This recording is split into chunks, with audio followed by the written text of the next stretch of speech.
परिवार, प्रेरणा और सफलता। नमस्कार दोस्तों, जिंदगी एक यात्रा है जहाँ हर मोड़ पर रिश्ते, प्रेरणा और मेहनत का निशान बन जाता है। जब इस यात्रा में सब साथ हो, प्रेरणादायक परिवार और लक्ष्य, तो यात्रा बन जाती है द अल्टीमेट लाइफ जर्नी। आज की ये कहानी भी कुछ ऐसी ही है, जहाँ परिवार का प्यार प्रेरणा की ताकत बनी और सफलता की बुलंदियां एक साथ चलती है। ये कहानी है विवेक की, एक साधारण गांव में रहने वाला लड़का जिसका परिवार छोटा था लेकिन सपने बड़े।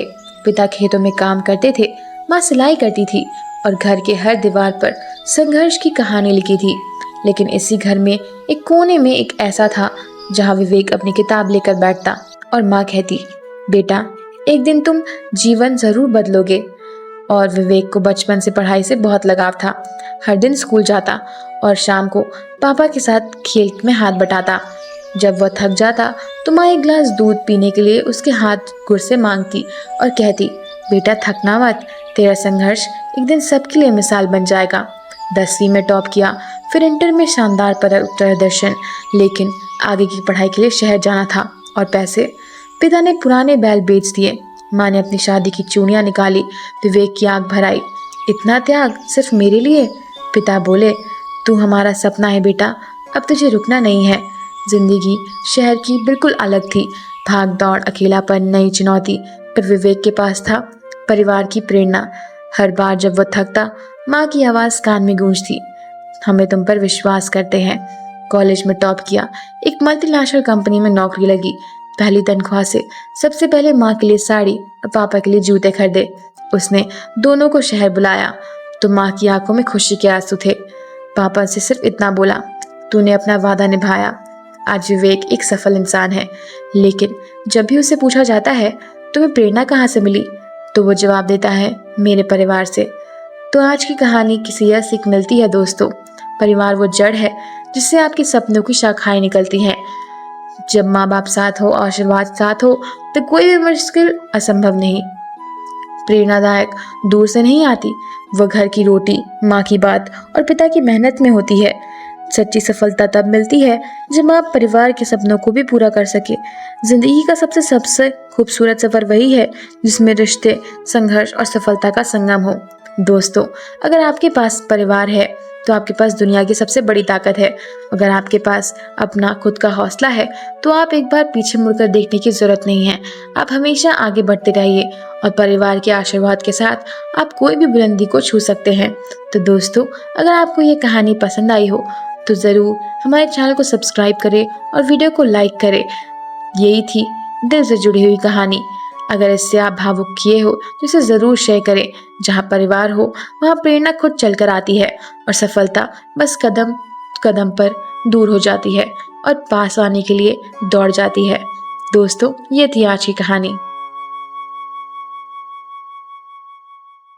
हेलो प्यारे दर्शकों, स्वागत है आपका हमारे चैनल PR स्टोरी पर। आज मैं आपके लिए लाई हूँ एक बहुत ही प्यार भरी कहानी जिसका टाइटल है पिता की एक चप्पलें। कभी कभी जिंदगी की सबसे बड़ी सबक हमें किसी किताब से नहीं बल्कि हमारे अपने घर के किसी छोटे से पल से मिल जाती है। ये कहानी है एक बेटे की और उसके पिता की और उनकी चप्पलों की, जिन्होंने वो कभी नहीं समझ पाया। घर का एक होशियार और तेज बच्चा शहर के सबसे अच्छे स्कूल में पढ़ता था और सारी पढ़ाई का खर्चा उठाते थे उसके पिता सुरेश बाबू। सुरेश बाबू एक मामूली दर्जी थे जो हर रोज सुबह 7 बजे सिलाई मशीन लेकर दुकान जाते थे और रात में 9 बजे थक कर हार कर लौटते। राजू को अपने स्कूल के दोस्त बहुत पसंद थे, लेकिन एक बात उसे हमेशा शर्मिंदा करती थी, उसके पिता की पुरानी फटी हुई चप्पलें। जब भी स्कूल में पेरेंट्स टीचर मीटिंग होती वो प्रार्थना करता, बस पापा ना आए। उसके कपड़े, उनकी चप्पल, सब उनका मजाक उड़ाते हैं। एक बार स्कूल में वार्षिक पुरस्कार वितरण समारोह था। राजू को सर्वश्रेष्ठ छात्र का पुरस्कार मिलना था। राजू ने माँ से कहा, पापा को मत भेजना प्लीज, उनकी चप्पलें मुझे बहुत शर्मिंदा दिलाती हैं। मैं नहीं चाहता कि वो दोस्त मुझे उनके साथ मजाक उड़ाए। माँ ने कुछ नहीं कहा, बस आंखों में हल्का सा दर्द उतर आया। पिता ने सुना और मुस्कुराकर बोले, ठीक है बेटा, मैं नहीं आऊंगा, लेकिन एक दिन आएगा जब तुम मेरी चप्पलों में चलने की कोशिश करेगा, तब समझेगा इनका बोझ। राजू ने उनकी बात में हंसी में उड़ा दिया। समय बीता, राजू ने बहुत मेहनत से पढ़ाई की अच्छे कॉलेज में दाखिला पाया और विदेश में नौकरी भी मिल गई। हर बार जब भी सफलता मिली उसने फोन पर पिता को बताया, लेकिन कभी मिलने नहीं आया। कभी व्यस्तता के बहाने, कभी फ्लाइट का खर्चा और कभी अभी समय नहीं है कहकर टालता रहा। पिता बूढ़े हो चले थे, दुकान बंद हो गई थी, आंखों की रोशनी कम होने लगी थी, पर दिल में बेटी की आवाज़ सुनने की उम्मीद जिंदा थी। एक दिन राजू की माँ चिट्ठी मिली। पिताजी अब ज़्यादा बीमार रहते, बार बार तेरा नाम लेते, अगर आ सको तो एक बार आ जाओ। राजू ने चिट्ठी ली और सालों बाद अपने गांव लौट आया। घर में घुसते ही उसे एक अजीब सी खामोशी महसूस हुई। माँ रोते हुए रोने लगी। अब तो किससे कह नहीं सकता कुछ, पर तेरे लिए जो कुछ छोड़ा है। माँ उसे अंदर ले गई। कमरे में पिता की पुरानी चप्पल रखी थी, वही फटी हुई चप्पल जिसे देखकर राजू को शर्म आती थी। उसके पास एक लिफाफा था, खोलकर देखा, पिता की चिट्ठी लिखी थी। बेटा राजू, ये चप्पल तेरे स्कूल से ही हर महीने फीस में बदल गई थी। मैंने हर बार अपने जूते टाल देता ताकि तू किताबें खरीद सके। तू नहीं जानता मैंने कितनी बार भीगते हुए ठुकरते हुए काम किया है, बस तेरी पढ़ाई ना रुके। मुझे कोई दुख नहीं है कि मेरा मजाक उड़ाते हैं लोग। मुझे फिक्र है कि तू उस मुकाम पर पहुंचा जिसका मैंने सपना देखा था। लेकिन बस एक बात याद रखना, जिस इंसान की चप्पलें फटी होती है जरूरी नहीं कि उसकी सोच भी फटी हो। कभी किसी की उसे कपड़ों से मत आंकना। ये चप्पल पहनकर एक दिन चल कर देखना, शायद तू जिंदगी की ओर और बेहतर समझ पाए। राजू की आंखों में आंसू बहने लगे। उसने पहली बार उन चप्पलों का प्यार हुआ और पाँव में पहन लिया। राजू आज एक सफल इंसान है, लेकिन असली सफलता का स्वाद उसे उस दिन मिला जब उसके पिता ने वही चप्पल पहनी और उनकी कहानी को समझा। सीख, पिता की चप्पलें सिर्फ चप्पलें नहीं, वो त्याग, संघर्ष और बिना शर्त के प्यार की पहचान थी। हमें कभी कभी अपने माता पिता की स्थिति पर शर्मिंदा नहीं होना चाहिए, बल्कि गर्व करना चाहिए कि उन्होंने हमें खड़ा किया। तो दोस्तों, ये थी आज की कहानी। मिलते हैं ऐसी किसी नई वीडियो के साथ। देखने के लिए धन्यवाद। सपनों का जादुई झोला। एक छोटे से गांव में अंश नाम का एक लड़का रहता था। अंश बहुत साधारण लड़का था, लेकिन उसके बड़े बड़े सपने थे। वह हमेशा आसमान की तरफ देखकर सोचता, क्या मैं कभी अपने सपनों को पूरा कर पाऊंगा? गांव में अंश का परिवार की स्थिति ठीक नहीं थी। उसके पिता किसान थे और खेतों में मुश्किल से इतना अनाज उगता नहीं था और घर का खर्चा चला सके। तो अंश के दिल में कई सपने थे, लेकिन हालात के कारण वो अपनी इच्छाएं को दबा देता था। एक दिन अंश जंगल में लकड़ियां इकट्ठा करने गया। वहीं उसके एक बूढ़े बाबा मिले।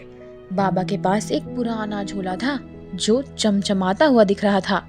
बाबा ने मुस्कुराते हुए अंश से कहा, बेटा, तुम इतने चिंतित क्यों लग रहे हो? अंश ने कहा, बाबा, मेरे सपने बड़े हैं, लेकिन मेरे पास उन्हें पूरा करने का कोई साधन नहीं है। मैं बस सोचता हूँ कि क्या कभी मेरे जीवन में कुछ बदलेगा? बाबा ने झोले के आगे आगे बढ़ाते हुए कहा, ये लो जादुई झोला, इसमें तुम्हारे सभी सपने पूरे करने की शक्ति है।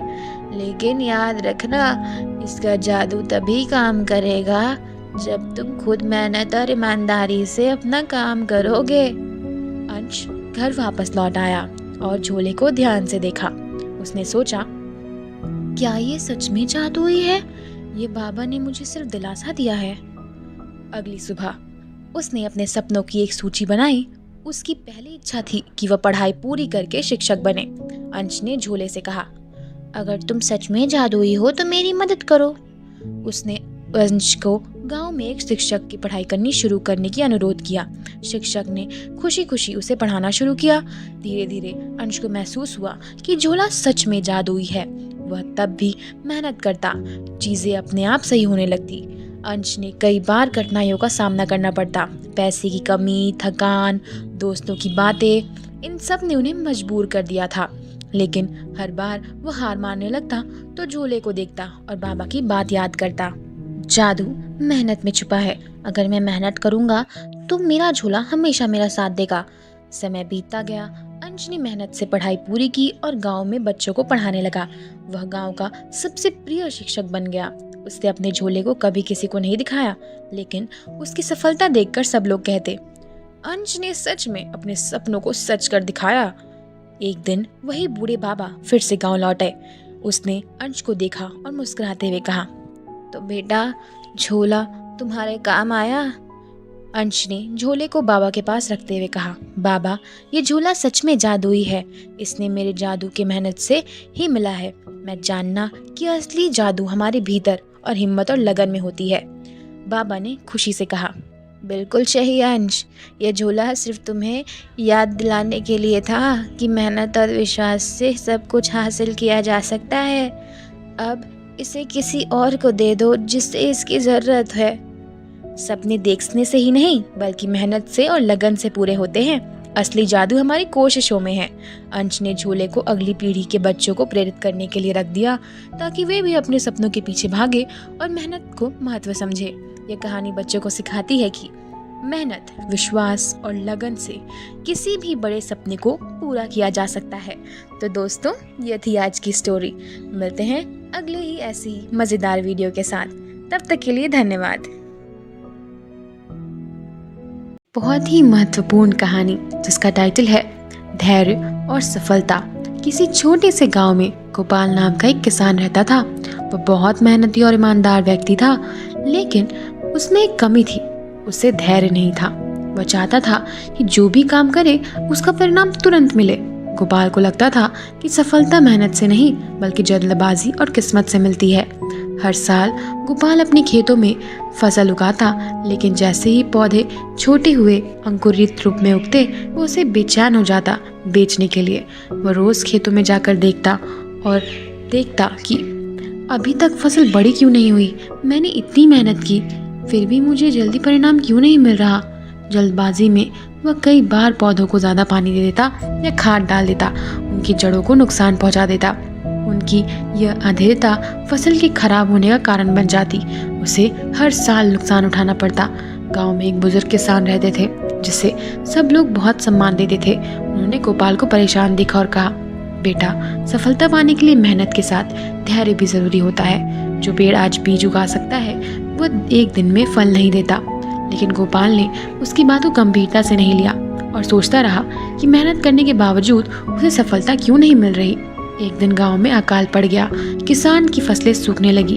गोपाल बहुत परेशान हो गया और उसने सोचा कि अब खेती छोड़कर अब कोई काम कर लेता हूँ। तभी उसने देखा कि एक पेड़ के नीचे बुजुर्ग किसान बैठे हैं और आराम से अपने खेत को देख रहे हैं। गोपाल ने जाकर पूछा, बाबा, आपकी फसल सूख रही है फिर भी आप परेशान क्यों नहीं हैं?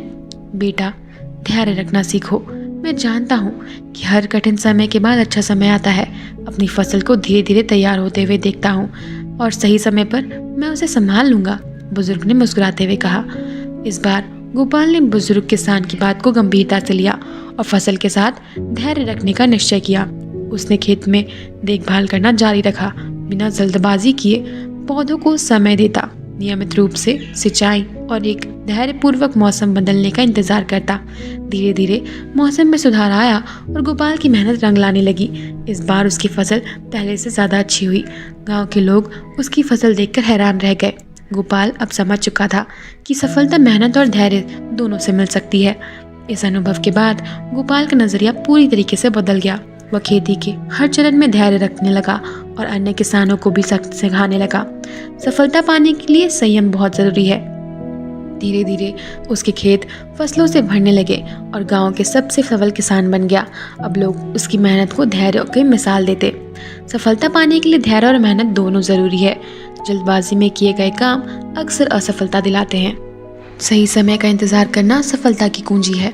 गोपाल की इस कहानी से हमें यह सीख मिलता है कि धैर्य ही वही गुण है जो जीवन में सबसे बड़ी सफलता दिला सकता है।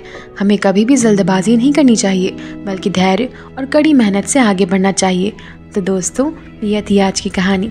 मिलते हैं अगले वीडियो में। देखने के लिए धन्यवाद। हेलो दोस्तों, आज की कहानी है संस्कार और अनुशासन की कहानी। राहुल का परिवार एक छोटे से गांव में रहता था। उनका परिवार साधारण लेकिन संस्कार और अनुशासन में विश्वास रखने वाला था। राहुल के दादाजी हरीश दास जी परिवार के सबसे बुजुर्ग और सम्मानित व्यक्ति थे। वे गांव में अपनी ईमानदारी और मेहनत के अनुशासन के लिए जाने जाते थे। राहुल अपने माता पिता और दादा दादी के साथ रहता था। उनके पिता मोहन एक किसान थे और माँ गीता घर का सारा काम संभालती थी। परिवार में सब कोई मिलजुल कर रहते थे और हर किसी को प्रति बहुत स्नेह और आदर था। लेकिन राहुल, जो भी 15 साल का था, धीरे धीरे अनुशासन से दूर हो रहा था। जब राहुल ने शहर के में स्कूल जाना शुरू किया, उसकी आदतों में बदलाव आने लगा। स्कूल में सब कुछ उसके नए दोस्त बने और हर समय मौज मस्ती शरारतें करते रहते थे। वे पढ़ाई से ज्यादा खेल और फोन में व्यस्त रहते थे। राहुल भी धीरे धीरे उनकी संगत में आकर अपनी पढ़ाई और परिवार के प्रति जिम्मेदारी को भूलने लगा। रोजाना स्कूल से राहुल लौटने के बाद खेल में व्यस्त रहता और रात होते होते फोन या टीवी में लग जाता। माता पिता ने कई बार उसे समझाने की कोशिश की, लेकिन राहुल ने उनकी बातों पर ध्यान नहीं दिया। हरिदास ने उनके देखा कि राहुल की आदतें बदल रही है, वह अनुशासनहीन हो रहा है। वे जानते थे कि अगर राहुल को सही समय पर नहीं समझाया गया तो उसकी यह लापरवाही उसके भविष्य के लिए खतरनाक हो सकती है। एक दिन दादाजी ने राहुल को अपने पास बुलाया और प्यार से कहा, बेटा तुम्हें क्या हो गया है? तुम पहले बहुत अनुशासित और मेहनती हुआ करते थे, अब तुम्हारा ध्यान पढ़ाई से हटकर कहीं और चला गया है। ये सही नहीं है। राहुल ने सर झुकाकर कहा, दादाजी अब पढ़ाई करने में मन नहीं लगता। मेरे दोस्त ज्यादा पढ़ाई नहीं करते और फिर भी वह खुश रहते हैं। दादाजी ने राहुल की बातों को ध्यान से सुना और मुस्कुराते हुए कहा, चलो आज तुम्हें मैं कहानी सुनाता हूँ। हरिदास जी ने कहानी शुरू किया।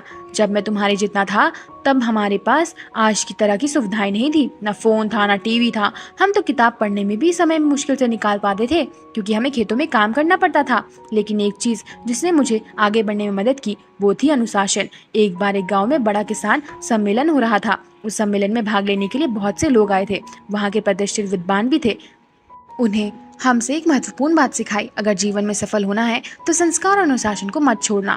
दादाजी ने राहुल को गहरी नजर से देखते हुए कहा, संस्कार हमें यह सिखाते हैं कि हमें अपने बड़ों का आदर करना चाहिए, सही गलत का फर्क समझना चाहिए। वही अनुशासन हमारे कामों में निरंतरता और ईमानदारी सिखाता है। अगर तुम अपने जीवन में अनुशासन और संस्कार को अपना लोगे तो कोई भी मुश्किल तुम्हें तय नहीं कर सकती।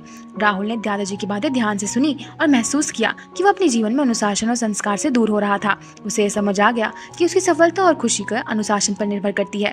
राहुल ने दादाजी से पूछा, दादाजी अगर फिर से मैं अनुशासित बनना चाहूँ तो मुझे क्या करना होगा? हरिदास जी ने कहा, सबसे पहले तुम्हें समय का सही प्रबंध करना सीखना होगा। हर दिन कुछ समय पढ़ाई के लिए, कुछ समय खेल के लिए और कुछ परिवार के साथ बिताने के लिए रखना होगा। अनुशासन का मतलब यह नहीं कि तुम हमेशा कड़ी मेहनत करो, बल्कि इसका मतलब यह है कि तुम समय और कार्यों को सही तरीके से बांट कर चलो। और संस्कार, दादाजी ने आगे कहा, हमें यह सिखाते हैं कि माता पिता, गुरु और बड़ों का आदर करना कितना जरूरी होता है। जब तुम अपने बड़ों का सम्मान करोगे तो उनकी बातों का पालन करोगे तो जीवन में हमेशा सही रास्ते पर चलोगे। राहुल ने उस दिन से अपने जीवन में अनुशासन और संस्कार को अपनाने का फैसला किया और अपने से समय का सही शेड्यूल बना लिया। राहुल के इस बदलाव को देखकर उसके माता पिता और दादाजी बहुत खुश थे। राहुल ने अनुशासन और संस्कार जीवन देखकर उसके दोस्त प्रभावित हुए। राहुल ने उन्होंने पूछा, तुमने ये बदलाव कैसे किया?